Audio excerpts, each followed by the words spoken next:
Good morning, everyone. Uh, you know, I've been applying to different type of healthcare jobs, like entry level healthcare jobs, trying to get in. As I'm trying to shift industries and stuff like that. Work from the bottom all the way up. And yes, I've been denied and all that stuff. And I had to remind myself that it's not so much your qualifications or lack of, it's how you fit in. Is how you fit in, and that God is sovereign, and as long as you put your efforts, he'll make a way. He'll make a way. Most definitely he'll make a way. So let me tell you a story. Let me tell you a story how I got my first job out of UCF when I only had $10 in my pocket, and then my father had to give me money. He gave me like $25 or so, 20 to $25. I can't really remember at this point. He gave me that to use for gas, right? Till I get my first paycheck, and then I'm on my own trying to figure things out. And I'm applying like crazy. I'm applying like crazy. And this was kind of 08-ish, 2008-ish. And I remember the only reason I got my first job out of UCF college was because I resembled Barack Obama. I'm telling you, hey, don't kill the messenger. Right now I got my beard out, and I look totally different. From back then, I was clean cut. I had a texture on my hair, so it was looking like a different thing. And I used to come up in a suit, and back then, back in that little era, it was a joke among certain communities that he made being light skinned popular again. If you know what I'm talking about, just leave me a message, right? So, and this is what the funny part is. The person that made the final decision to bring me on wasn't even someone that I interviewed with. I interviewed with this so-called director. The job was affiliate marketing, credit card links. Back then, 08-ish, 09, it was like the Wild West. Everybody had a website pumping credit card applications. You would get paid just for people applying through your link. Not even if they get the actual credit card.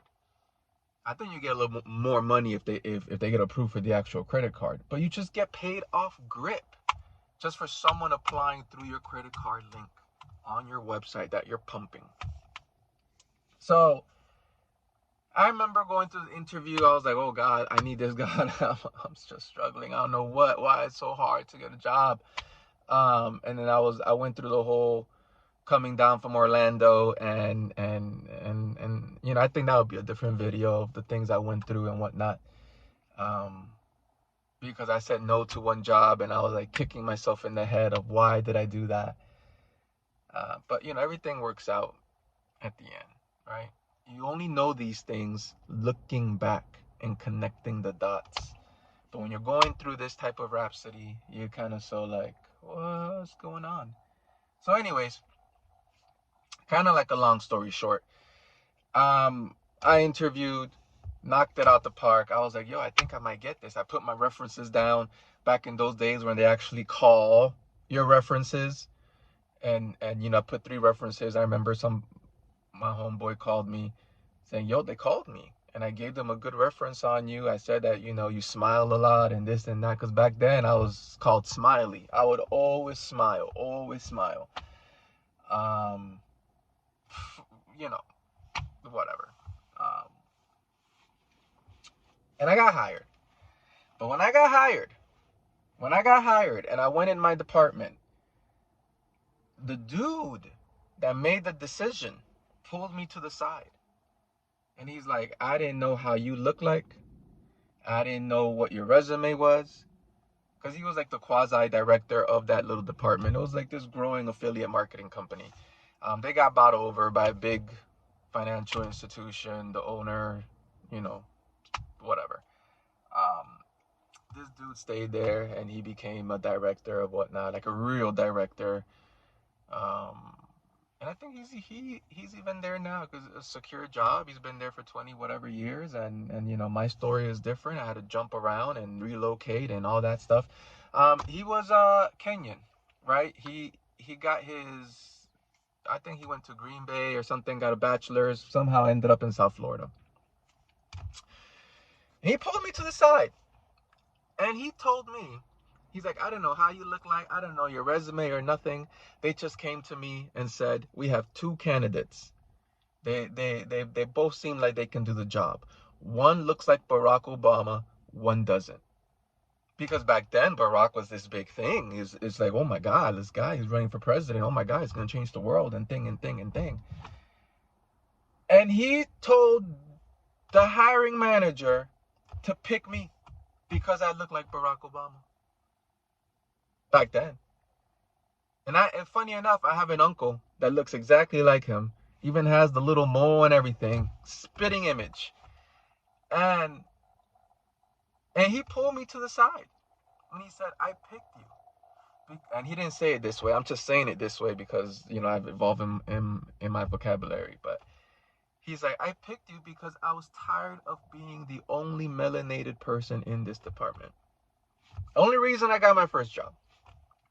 Because of I guess my complexion and how I look, and as to make him feel more comfortable, he was the only one that looked like himself. And I just started thinking to myself, like, man, it wasn't that I impressed. I guess I impressed to get to that stage. It wasn't that I had a bachelor's. It was because I favored this person. That was the only reason I got my first job out of college. Then 6 months into it, I got laid off because the damn economy tanked, and it was hell for 10 years. Last one in, first one out. That's all that is. He stayed. He rode the wave, and whatever, right? He has a good career and family life and all that stuff. Lost contact with him over the years because I just was into too much craziness. I was into too much craziness. I was working here, working there, dropping this job, trying to come up, he was older than me and whatnot. So, yeah. So sometimes, let me tell you, it's how you fit in and who is in that department that makes a decision. And the funny part is, I never even met him, didn't even interview with him, but they walked up to him and said, I got two options for you. One looks like Barack, one doesn't.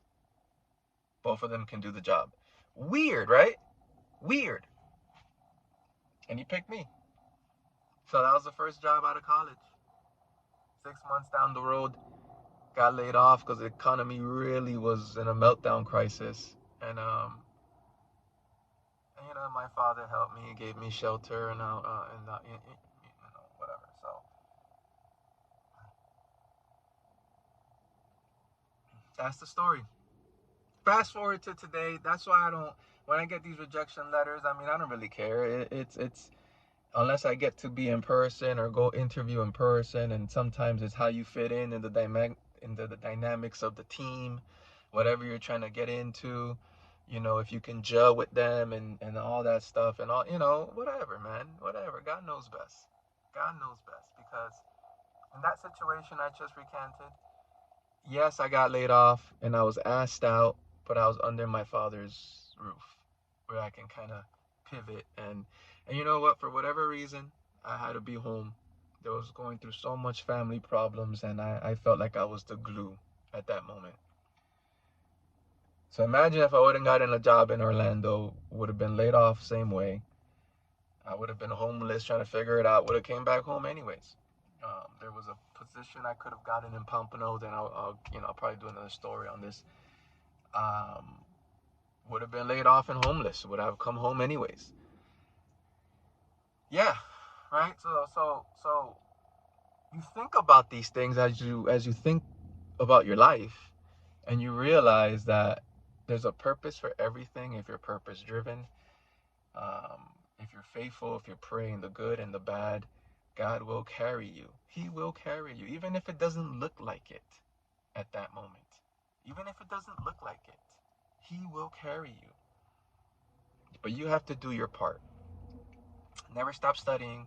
I kept pivoting. I kept praying. Anyways, so I got my first job out of college because at the time I favored Barack Obama. Go figure. All right.